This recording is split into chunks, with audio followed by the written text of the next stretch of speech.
Welcome to another exciting episode of Business, Bourbon, and Cigars. This is the show where we're going to bring you the best insights, stories, and actionable strategies from top business leaders and entrepreneurs.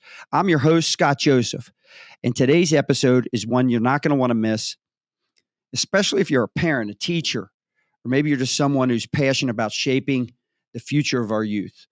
Today, we're going to dive into a revolutionary idea about teaching middle schoolers advanced business and economic concepts through a program that's called Middle School MBA.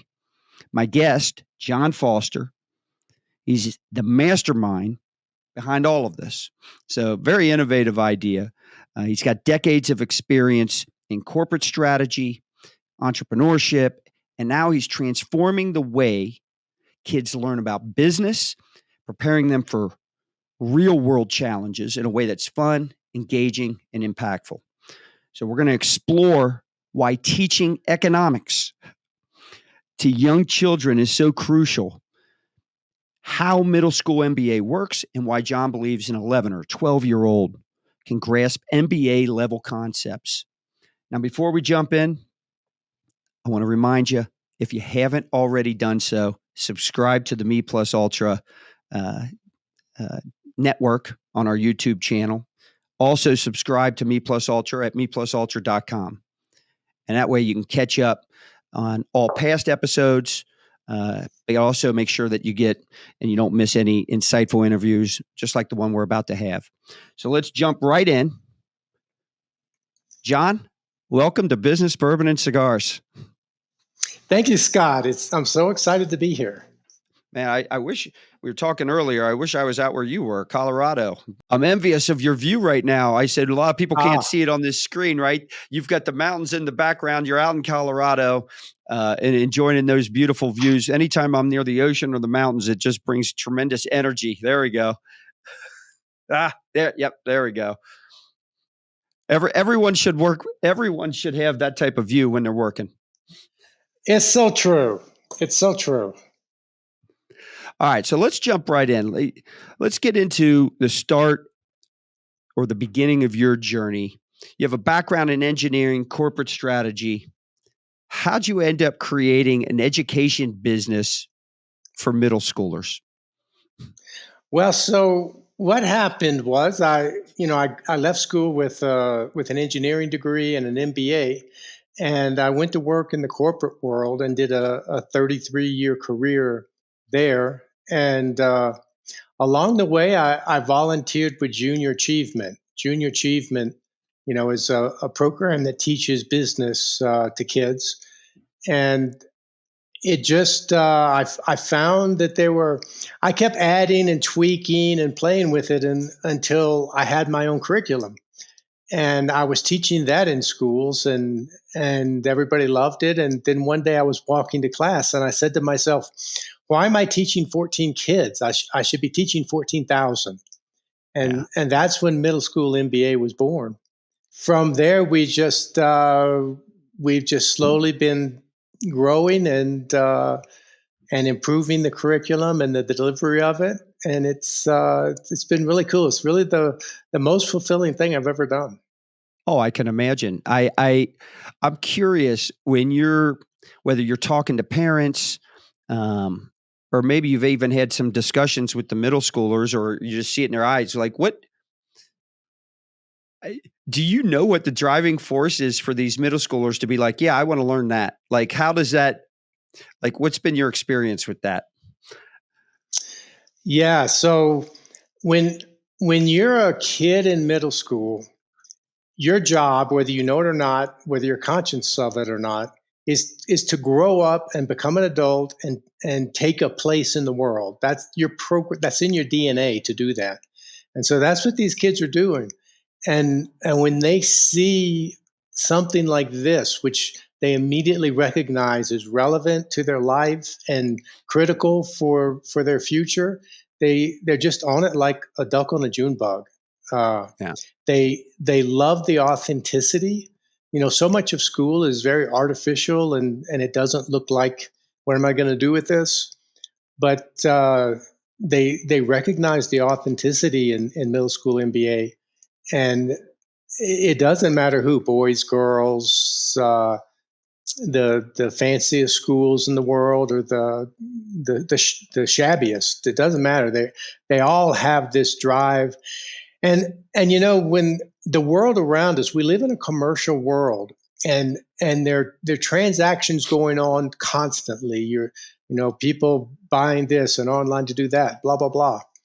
And to an 11 or 12-year old, it looks kind of like a blaster fight on Star Wars. There's just these things flying every direction, and it's chaotic. But when they understand the framework of how all this works, all of a sudden that comes into focus, and and for them that's really comforting. The way they express it, because of their vocabulary, they say this is fun, but what they really mean is this is comforting. I'm getting my arms around this world that I'm about to go into, and it feels really good. You know, I'm curious, how involved are the parents, and what's like, how much interaction do you have with them? These days, I have very little interaction. We do software, and we try to make that. We're a SaaS company, and that's what we want to be. And so we focus on just doing the software. We don't hire teachers. We don't teach ourselves. We don't do live online. So we provide software. Anytime a school will let me come sit in the classroom, I jump at it, and Oh, I yeah. just go sit in the back and watch it happen. Yeah. It's really beautiful. One of my big concerns when we built Middle School MBA, none of our teachers have a background in business or economics, and we're giving them the whole thing. The whole 9 yards. And so I was concerned, could somebody with no background do this? And we built the curriculum always with, we don't think about the student, we think about the teacher as we build it, because what we want to do is we want to do a mind meld with that teacher and put what we know in the teacher's head, and then have that teacher deliver it to the kids.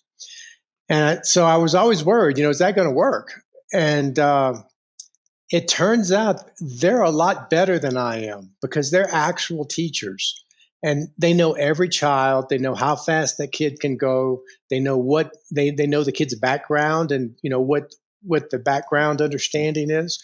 And so each teacher customizes the class for their particular kids. And that changes every year. One year you'll have a group of kids that are incredibly bright, and the next year maybe not so bright. And so we rely on the teacher to make those adjustments in real time as we go. You know, So it's go ahead. Go Go ahead. ahead. I'll just I say, was so going to it's go ahead. it's really the promise of blended education, where you have resources that come online, but then a local teacher that uses those in the optimal way for their classroom. No, I like that combo. And the reason I asked that question is because I've got one son and three daughters. All of them. Well, my youngest is too early to tell how entrepreneurial she is, but from the 14 and up, um, man, you can just tell very entrepreneurial spirits. Um, Son's starting a distillery. My other one just started her real estate career, but just very focused on that. My 14-year-old, when she was 11, right in the age group you're talking about. I mean, she's wanting to start this YouTube channel, and she's playing around with it. And by the way, she was too young to have one, so she's working through her mom's account at the time. And so I had just started podcasting maybe a year or two prior to that with a different show. And I want to learn, I want to improve on what I'm doing. So I went down, and I don't know if you go to Podfest by any chance. No, I don't. No. All right. So I went down there because I wanted to figure out, I wanted to know what I don't know. Right. And then improve on and make the shows better. And so I thought, you know what, my daughters, they had a lot of video type stuff on how to, improve your video your presence on YouTube and get more engagements and monetize all that. And so I thought, you know what? I'm going to take her out of school. I'm going to take her to this business conference. First time I'd ever done it with any of my kids. And I have to tell you, I regret not doing it with my first two. We've done it every year since. She went down there at 11. She had her big notepad categorized because we pre-scheduled the sessions we were going to go to. All right. And I said, you probably shouldn't you don't know how many notes you're going to take on each one. You probably shouldn't just predefine because you might run out of room on one. But she had it all pre-scheduled out in her notebook, color-coded stuff. She'd sit down. We always sit in the front. She sits right down and she puts out her highlighters and all her stuff. The adults in the room are looking kind of like, cute girl, looking at it. I got to tell you, in 1.5, now it's been 2 years. In 2 years, I had her write a business plan on what she was going to do on the YouTube channel. And literally, in 2 years, 6,000 subscribers. I could not, blows away everything I've done. I mean, completely blows it away. We had a couple rules because of her age. You're not to put yourself in any videos. You're not to, I didn't want to start that horrible trend, but she vlogs basically about her day. Anytime we travel, she's vlogging about that. But literally 6,000 subscribers. I mean, some of her videos have had over 100,000 some odd views. Amazing. But in those things, she learned the importance of the title, the importance of all the different things that are going to make her YouTube thing, work well, how to edit the videos the right way that's going to draw attention. But man, she loved the learning. It's my relationship with my daughter, all right, and by the way, what it's meant for me to share this with her is the number one reason I reached out to you for the show. I just assume everybody in my audience is just like me. But, it's the number one reason because what you're doing isn't just about helping the kids. And so I don't know if you know the impact you're having just on the whole family. And so I love what you're doing. And I really appreciate this. And I really want people, if you've got kids and you're listening or watching this episode, pay close attention. And it doesn't mean you got to force your kids into business and stuff like that. But if there's an interest, if there's a light, man, really encourage it and then do what you got to do to participate because they could be watching these videos with the kids, right? They could be encouraging and supporting as best they can. So having said that, I just want to let you know, I personally love what you're doing. And your impact is much bigger than probably you realize. So I just love it. Yeah, we hear that from parents quite a lot. And I think there's more to it than even you're grasping. Probably that wouldn't surprise me. We have parents tell us that they have a new, and I'm sure you experienced this. They have a new channel of communications with their kids. Their kids now understand how the parents' business work or what the parents do for a living. When they leave to go to work, when they leave on a business trip, when they're having difficulties with the boss, whatever it is, all of a sudden the kid understands what that is. And the kid appreciates what their parents are doing. Their parents are supporting them and they're out there, out slogging it out in this tough world to support their kids. So they actually say that their families become closer as a result of their kids understanding these things.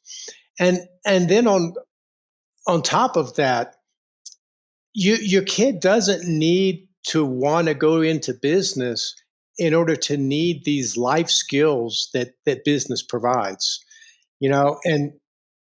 so we do some extensive negotiating, and we teach them all the fundamentals, the framework of a negotiation, and then the tactics, and we throw them curveballs and all sorts of stuff. And that's a life skill that goes everywhere. If you and your friends are going to the movie, that's a negotiation. If you're buying a car, that's a negotiation. If you're buying a house, if you're getting married, that's a negotiation. And so that's a life skill that everybody will use. And just so all these business skills are really life skills. And your kid doesn't need to want to go into business to get tremendous benefit from learning this stuff. 100%. I'm glad you brought that up because I look back, when you've got the 6,000 subscribers I mentioned, she's going to have nice comments, but social media is not always pleasant. And she had her hate comments. She had kids in school that literally formed a channel to try to attack her online. Oh yeah. Oh yeah. So, but let me tell you what was beautiful about that. When you talk about life lessons, it gave me the opportunity to teach her how to respond. First off, I said, research how you're supposed to, because I didn't, sometimes when you're a parent and you tell them, you're not the best source for advice. So I said, first, research on how to handle these type of comments. She did that. And then we talked about it. I said, what if you did this, this, and this? And I'm going to tell you, she did it great. But those are type of things because she's going to run in, whether it's online or not, she's going to have people in life that disagree with her, say things. So you're so spot on with this. We've had a lot of great guests. We've had a lot of great shows. But when you talk about, I think family is so critical and so important. I don't know if we've had a more important show. I really mean that, and only Making me I blush. say it. I say it because I've not done your thing, but I understand what your end result is and what you're trying to accomplish, and I've experienced elements of it. And Yes. so, man, it's so powerful. Let's get back on topic here because this I want to talk about your program and so people can be familiar with it. But I don't feel like we're getting off because these are the most important pieces of it. They really are. Yeah. I had a principal one time complain. She said, John, you're setting these kids up to fail instead of setting them up to succeed. I said, I know. I want them to fail now when it's cheap. I want them to experience that and know how to deal with it. We Yeah. we have we have a lesson where they pitch companies to their classmates, That's and awesome. and so we give them the pitch. We don't typically in some of these programs, they'll dream up a business and kind of make a business plan and a elevator pitch, and then they'll pitch to a group of adults, and then when they get through, the judges will politely clap and say, "Great job." When you're pitching to your peers and your peers are trying to decide whether to put their own money in this business, let me tell you, it's real, and you don't Yeah. get a pass. And and most of the companies that we have that they're pitching are going to go bankrupt because that's how life is. And so they're pitching bad companies and the kids are picking it apart. And it's so important that they learn from the investor side that, okay, this person has already accomplished a lot just to get in front of us, as an investor group. So we have to treat them with respect, but we don't have to respect their company. This is our money that we're putting in, and we're going to make as sure as we can that this is the real deal. So they get this very lifelike experience, and it just goes way beyond business, way beyond Yeah. business. I agree. I love the name. How'd you come up with it? It's funny that you should ask about the name. Um, it's really what it is. What we've done is one of the tricks to being able to teach them this stuff so young is that we teach business, economics, and entrepreneurship all together, seamless. And that's how it should be taught because they're really the same thing. Economics is the abstract principles of business. And so when you connect them like that, when you say, here's the concrete business element that you're dealing with, and now that you got that, we're going to show you how the abstraction of that is one of the laws of economics. And that allows them to get this entire picture. And it's really what you'd get in an executive MBA. And so that's where the name comes from. But when I went to the patent office and tried to get a trademark, they came back and they said, no, this is denied because uh, a trademark is who you are, not what you are. If the name is descriptive, it doesn't apply. Okay. It Yeah. has to be Joe's Cleaners, not right. So we said. I checked with a patent attorney. He says, well, the only exception to that is if the description is incongruent. And I said, oh. So I called the examiner back and I said, have you ever heard of a middle schooler with an MBA? And she goes, well, no. I said, doesn't that seem incongruent? She says, yeah, okay, you got it. So we got the trademark. Beautiful. Oh, by the way, there's a lesson. There's a lesson for all our business owners out there as well, or inspiring to be one. Right? Don't have to accept the first no, even when it comes from our government. Exactly. So I love it. We've talked a little bit about why you think it's important, and I think it goes beyond just the skills they learn from a business. I think you hit the head on. I think the most important is the life skills they're learning. Most people, and I think this goes right to what you said to the government, in terms of getting a patent. No one thinks about middle schoolers getting an MBA, right? This is something for, you start looking into high school and probably really college, Right. before you even start thinking about this. So why do you think, talk to us about what you're actually teaching these kids, right? What are you actually teaching these kids? Why is it that they're able to grasp something that we, I guess, initially thought, you're not ready for this? That's a big can of worms, man. Hey, it opens the door to talk about whatever you want. So without nerding out too much here, the study of economics, well, economics has always been a mess from day one.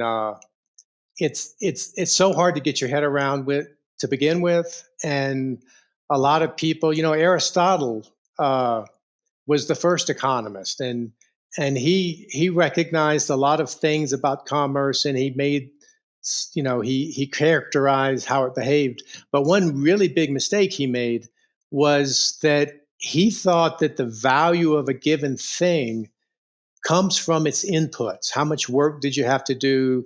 You tally up all of your cost of production, and that's the value of the thing that you've made. That's called the labor theory of value. And and that continued on all the way past Adam Smith. Everybody knew that it had problems because you can paint a picture and sell it for $300 and then die the next day and it's worth $1,000. But the work that went into it didn't change. So everybody knew there was some problem with that, but they couldn't put their finger on it. And so it survived for millennia until 1871, when the subjective theory of value was laid out by Menger, the first Austrian economist. And that completely turned economics on its head. That was the last piece of the puzzle that was needed for us to totally understand how markets worked, how prices form, how all this stuff goes. But in the interim, all kind of wacky ideas had been, put into the stew, and then a lot of those were hard to get out after we finally did have the last piece of the puzzle. And so it's a real mess. But when you go and clean out all the nonsense and just get down to the brass tacks, then and we also have our own 3D model of an economy that shows how it's constructed of businesses who are all using capital and labor and blah blah. And so we have these visuals that really help to see it. So first we cleared out all the undergrowth, and then we laid out the trees in a very nice way so that you can appreciate the trees and the forest and zoom in and out of it all. And then when you combine that with the concrete business aspects and they experience it, they sit down to discover a price with somebody by negotiating, and they come away with this visceral feel for what is a price and where does it come from, and and it's not something that just fell out of the sky. It's this elastic thing that we negotiated, and then we take that price and plug it back into the model, and you can see how it drives your P&L and how it drives the other businesses, and so they have this in the entire picture. So it's that's what I did in the corporate world as a strategist. My job was to take this very confusing world that looks like a kaleidoscope to the board and the CEO, and and hone it down to the essentials so that it looks like a chessboard, or better yet, a checkerboard where the moves are obvious. And then everybody can get on board and say, okay, here we go, let's do this. And so we've really just done the same thing with field of business and economics. And so we have a better way to deliver it to these kids. But on the other hand, we underestimate 12-year-olds. Back in the day, Yeah. the British Navy had 14-year-olds leading boarding parties onto another ship. Think about that. Think about that. We It's unbelievable. underestimate them. How do you, well, you may have answered a little bit of that, but how do you take, because all the stuff you're talking about, right? I think even seasoned business people would say a lot of this is pretty complex stuff. So how do you take complex, concepts, right, and make them engaging and understandable for kids? How do you make it fun? It's funny. I mentioned earlier that kids perceive this as fun, this process of understanding the world. The way that came about was back in the day, I was actually teaching it myself, and kids would raise their hand and say, "Why is this class so fun?" And my response would be, "Kid, I'm not here to have fun. Get back to work." But when they kept asking me exactly the same question, I said, I have to figure out something's happening with this. And it's what I described before, that they're eager to get this and it feels good to them. And when we put them in these situations where, like, they're negotiating with another kid, and they experience the drama and the nervousness of, it's amazing how strong those emotions are, and Yeah. so they attach that to the learning. And when you do things like, these kids, they get their scenario, what's the market like, what are they trying to buy, what's the next best options, et cetera, and they figure out what their strategy is going to be and how they're going to approach their opponent. And then as they come and sit down, you hand them a note that says, "Oh, your plane's leaving early. You have 15 seconds less than you thought you did." Things like that to try to throw them off. And in real time, they just have to adjust and deal with it. That's really exciting. And the rest of the class is watching it like it's a cage match. I mean, every person in the class is tuned in. Yeah. And they conspire to set up these, we call them curveballs. So the class will conspire to build a curveball against one of the other kids. So it's business And by the way, that's about as real as it gets, isn't it? it is. Business and economics is about interactions between people. That's what it's about. That's right. And what's happened is the academia has sterilized them to the point that there's no people involved. It's graphs and curves and numbers and this kind of stuff. And so they've made it hard to understand, unrealistic, and really not applicable to anybody's life. And Yeah. that's why everybody hates economics. And when we named the company Middle School MBA, as we were looking for a name, one of the things we said was absolutely not going to be in the name was econ or economics or Yeah. anything like, because that's a toxic word today. Yet that's the way. Has it ever been a non-toxic word? I don't know. Haven't lived long enough, I guess. But I know in all of my life, and as a student and everything else, like economics, yuck, it's just the worst. Yeah. But it's Yeah. not. It's how we interact with each other to cooperate and to get the things we want and to make the world better. It's everybody should understand it.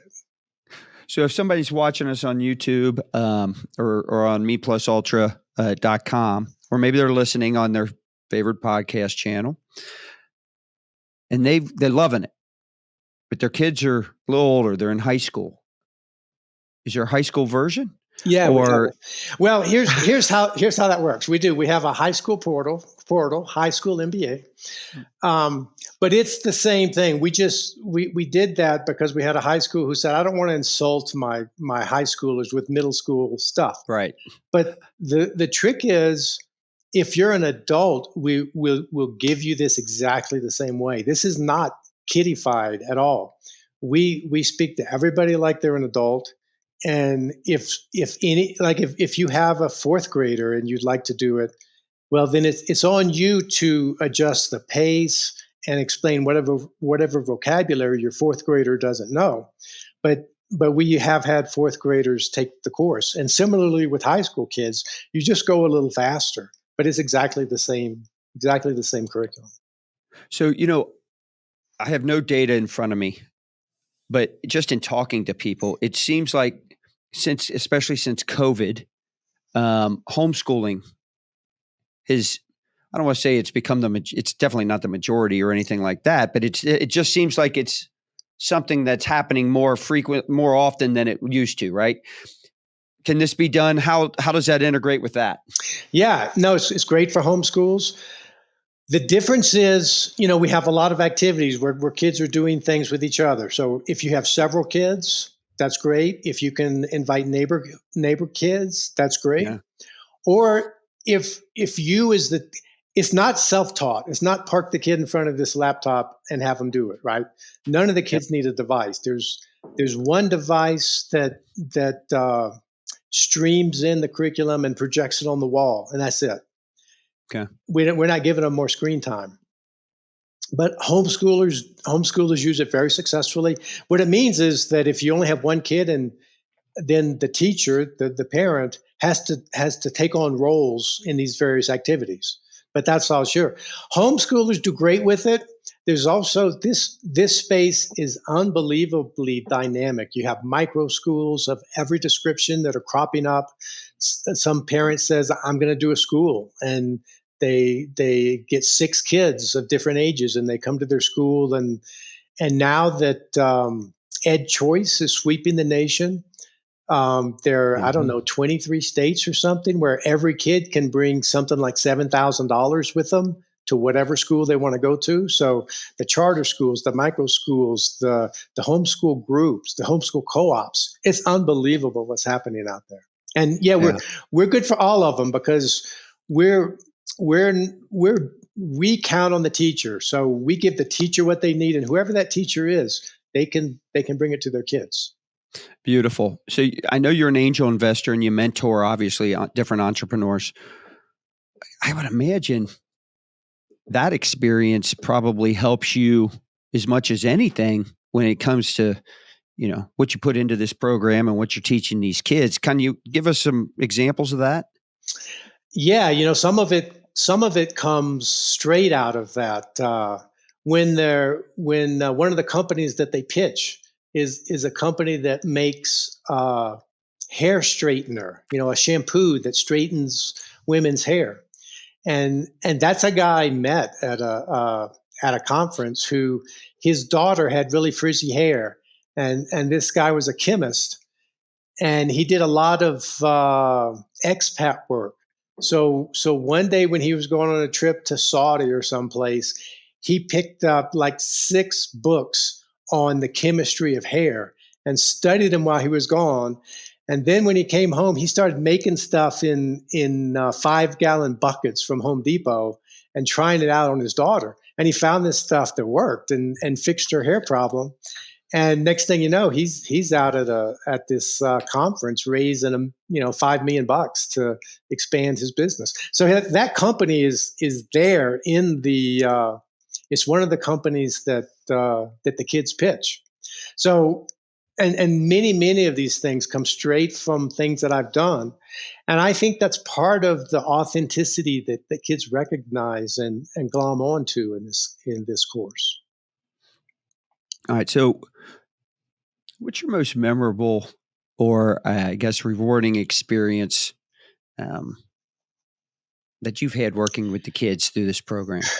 There've been a lot, but I remember one day I was walking down the hall at school, and this mom stopped me, and she said, "Are you the one teaching business around here? And you don't know what you're going to get in a situation like that, you know?" And I said, "Yes, ma'am." And she says, "My husband and I had a long talk with little Jessica over the weekend, and she knows things about our business that I didn't know. How did you do that?" And that was a good day at work, man. That was a good day, you know?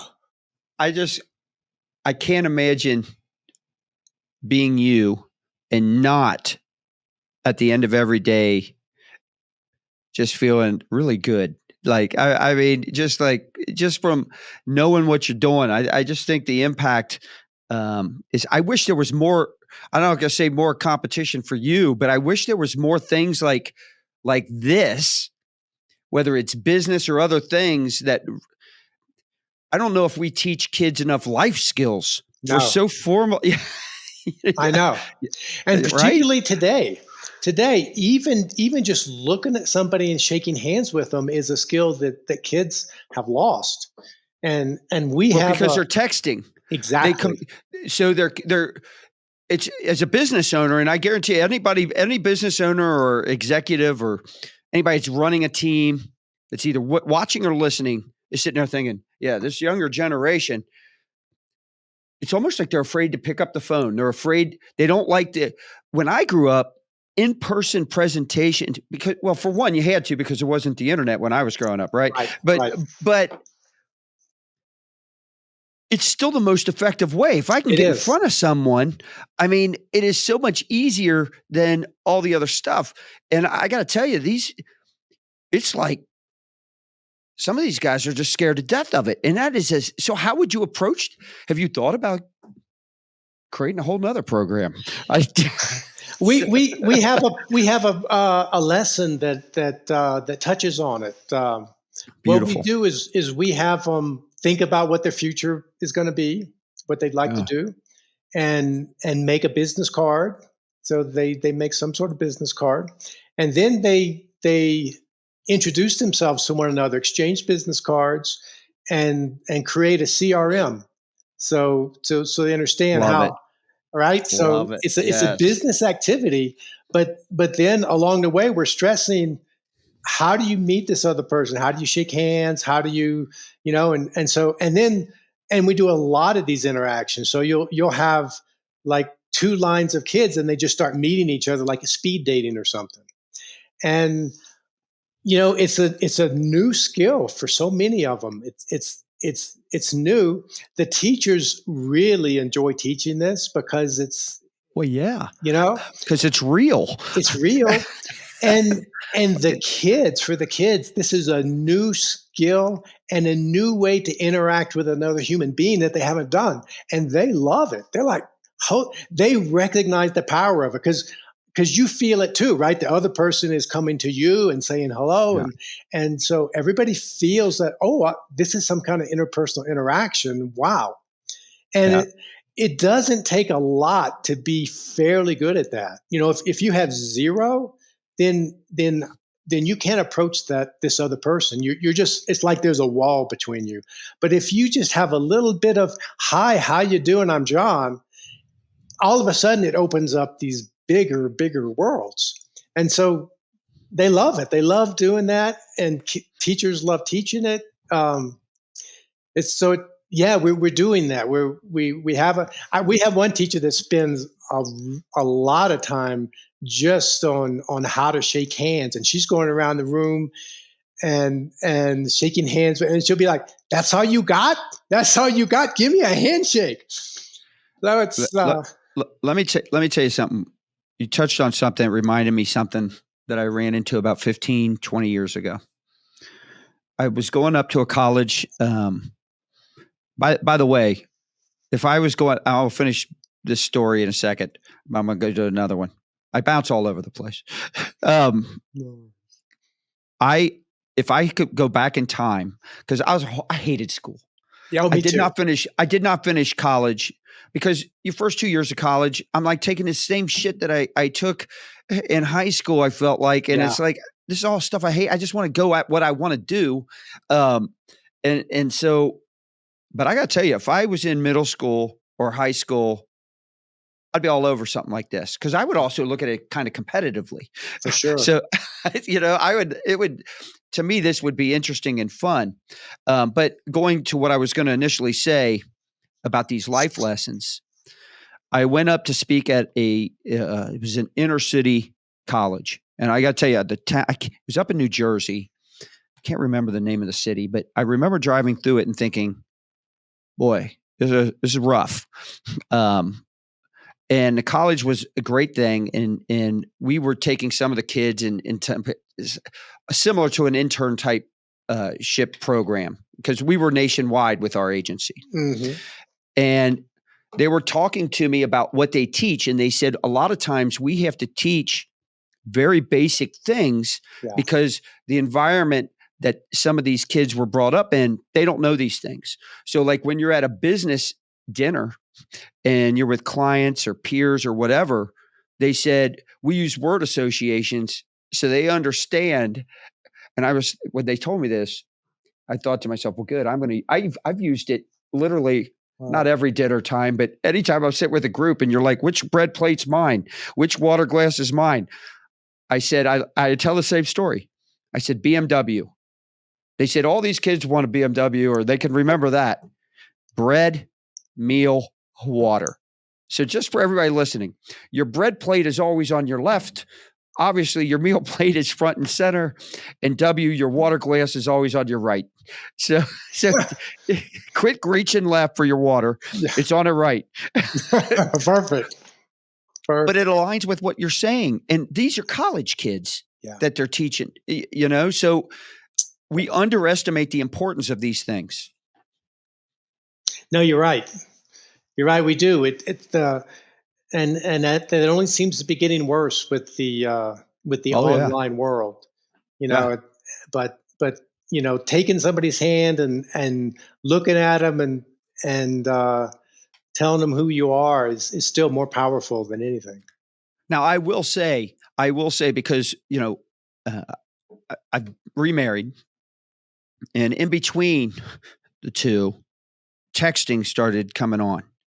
And I got to tell you, though, there's advantages. I'm a much better flirt through text than I am. I had to tell my wife, my wife, I was like, hey, listen, you know, don't fall in love with the texter because he's much smarter and more charismatic than the real life version. Yeah, yeah. In person, you have to actually keep it up. You can't take a break for 20 minutes. It's like, That's right. All right. So for the parents listening today, what advice would you give them on how to introduce their children to like business and economics? well, you can. Okay, so it's a mess. There's a lot of stuff out there that you really don't want, um, and there's. I mean, it's a crime what the academy has done with really both business and economics, but particularly with economics. Um, our stuff is all at Middle School MBA. We have also, I'll send you a link to our economics in one video as well, and you can post that to everybody for And free. is this middleschoolmba.com? Yes, middleschoolmba.com. All right, because I was going to ask you if people are interested in this, how do they reach back out? How do they get in touch with you? What's the easiest way? Is that it? That's it. That's it. And I'm just finishing up a Bitcoin lesson right now. So we're also going to have the clearest, cleanest, fastest way to understand what's going on with Bitcoin. Oh, so And smart. and I've come to believe that I've I'll always take been a that. skeptic. Yeah, I've always been a big Bitcoin skeptic, but I did a deep dive last summer, and I It's not going believe away. it's not going away. No, It's everybody should understand what's going on there. that's right. I don't do the day. I don't know it. So I bought I did it for more of a long-term thing Yeah, and thought, all right, I'm gonna park this and I'm comfortable if it goes to zero. right. That's what I'm doing. But it's done well. And I just sit back and I think that's the way to approach it. yeah. Day, I I, mean, I day didn't want to trading be anything is a casino. I didn't want to be 5 to 10 years removed in 5 or 10 years to look back and be like, oh, what a mistake by not doing that. So I thought I'm gonna do that. But I got to tell you, we'll also put that link in our show description and in the notes. So if people are on meplusultra.com and they just look down the page, you'll be able to just click that link and go right to you. So we'll Perfect. make it easy. We'll make it easy for people to do that. Well, John, I want to thank you. Might have been one of the more enjoyable shows I've ever done. It hit home with me personally. I love how you've taken your business experience and applied it to teaching the next generation of entrepreneurs and business leaders out there. But more importantly, I think just like we discussed, I think you're going to be teaching. I think you'll be raising or helping people become better human beings in terms of how they communicate and how they just interact with each other. It's so critical. So thank you. I think there's no way our audience did not sit there and gain a lot of knowledge and start jotting down and if I'm in the audience, I'm clicking your link as soon as as soon as the show goes out, without a doubt. So, to be able to teach these kids these type of whether it's business or life lessons in a fun and energetic way, uh, my hat's off to you. I appreciate it very much. Man, thank you for having me. It's really been a blast, and wow, you're embarrassing me with how kind you are. But thank you so much. Man, I just it just on a small scale, I've lived through some of the stuff that you're doing, and I'm telling you, I highly encourage everyone to do it. So for those of you, either whether you're watching or listening, doesn't matter. If you want to learn more about John's work and the Middle School MBA program, head over to middleschoolmba.com. You're going to find videos there, testimonials, some sample lessons that they could participate in, the whole thing. So I highly encourage you to do that. Get involved with your kids. Don't forget to subscribe to the Me Plus Ultra Network on YouTube and visit meplusultra.com for more insightful episodes, exclusive content. We'll catch you next time. But until then, keep pushing the boundaries of education, business, and growth. Thank you, everyone.